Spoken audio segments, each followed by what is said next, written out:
இன்றைய ஞாயிற்றுக்கிழமையும் பிரதோஷமும் சித்திரை மாதமும் சேர்ந்து வருகின்ற பிரதோஷத்திலே யார் ஒருவர் இறைவனை வணங்கி அற்புதமான நீர்மோர் தயிர் சாதத்தை இறைவனுக்கு படைத்து குழந்தைகளுக்கு விளையாடி குதூகலமாக ஓடி விளையாடி கொண்டிருக்காங்க பாருங்கள். அந்த குழந்தைகளுக்கு நிறைய கொடுக்கும் பொழுது காலம்புற ஒரு பிரச்சனை, மத்தியானம் ஒரு பிரச்சனை போனால் ஒரு பிரச்சனை, நிம்மதியே இல்லை.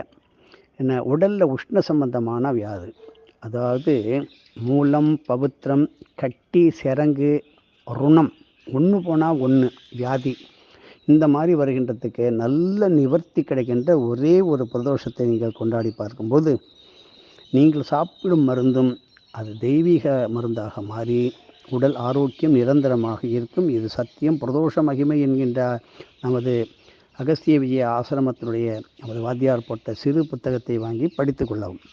ரெண்டாவது, ஐயப்ப பக்தர்கள் இந்த ஐயப்ப சுவாமிக்கு மகிழம்பூவினால் தொடுக்கப்பட்ட மாலையை போட்டு அதற்கு நீர்மோறு பானகம் ஐயப்ப சுவாமிக்கு பிடித்த பஞ்சாமிர்தங்களை படைத்து கொடுக்கும் பொழுது எப்பப்பார் காலம்பரிலேருந்து நைட்டு பூரா பிரச்சனை, சொந்தம் பந்தங்களுக்குள்ள டிஃப்ரென்ஸ் ஆஃப் ஒப்பீனியன், மன கஷ்டம், சண்டை, வம்பு, சொத்து தகராறு தீர்ந்துக்கிட்டே இருக்கும், மறுபடியும் வந்துக்கிட்டே இருக்கும். அதுக்கு நிவாரணம் பெறுவதற்கு நாளை திங்கட்கிழமையும் அந்த சதுர்தசியும் இருப்பது இந்த நேரத்தில் நாளைக்கு கிளம்புற ஆரம்பித்து விடிய கிளம்புற 3 மணிக்குள்ளே ஐயப்ப பூஜை செய்கின்றவர்கள், அடிக்கடி ஐயப்பன் கோயிலை சென்று தரிசனம் பண்ணுறவர்கள் இதை செய்யும் பொழுதும், தெரியாதவர்கள் ஐயப்பனை பார்க்கவே முடியல அப்படி என்று நினைக்கின்றவர்கள் சில கோயில்களே ஐயப்பன் என்பதற்கு தனி சன்னதி இருக்கின்றது.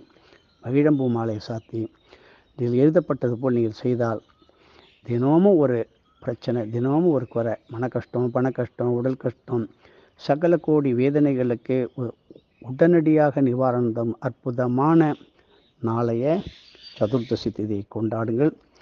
மேலும் அன்னதானத்திற்கு திருக்கழுகுன்றம், லட்டு தானத்திற்கு திருக்கழுகுன்றம் சென்று திருவண்ணாமலைக்கும் சென்று நமது லோகமாதா அகஸ்தியர் ஆசிரமத்தில் உங்களுடைய இறை சேவை திருப்பணியை நீங்கள் தொடர்ந்து செய்வீர்களானால் சித்தர்கள் உங்கள் அருகிலே இருந்து, மகான்கள் உங்கள் அருகிலே இருந்து, உங்களுடைய குலகுரு குல தெய்வம் அருகிலிருந்து உங்களை மேல் நோக்கி செல்கின்ற அற்புதமான நல்லதால் ஓம் தத்புருஷாய வித்மே ஜன சம்ரட்சக தேவாய தீமகி தன்னோ வீரபத்ர பிரஜோதயாத் என்கின்ற காயத்ரியை ஓதும் பொழுது எல்லா ஜனங்களும், மக்களும், பொதுமக்களும், இறையன்பர்களும், ஆன்மீக அடியார்களும் ஆன்மீகத்தில் இல்லை என்றாலும் அவர்களை காக்கும். வீட்டில் ஒன்று போனால் ஒன்று தகராறு இல்லாத குடும்பமே கிடையாது.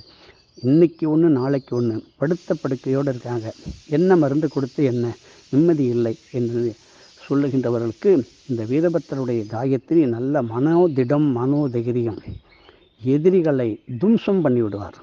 அப்படிப்பட்ட வீரபத்திர காயத்ரி சொல்லுங்கள். இதை பற்றி வீரபத்திர மகிமையை பற்றி நிறைய பேசுவோம். எதுவும் என்னுடைய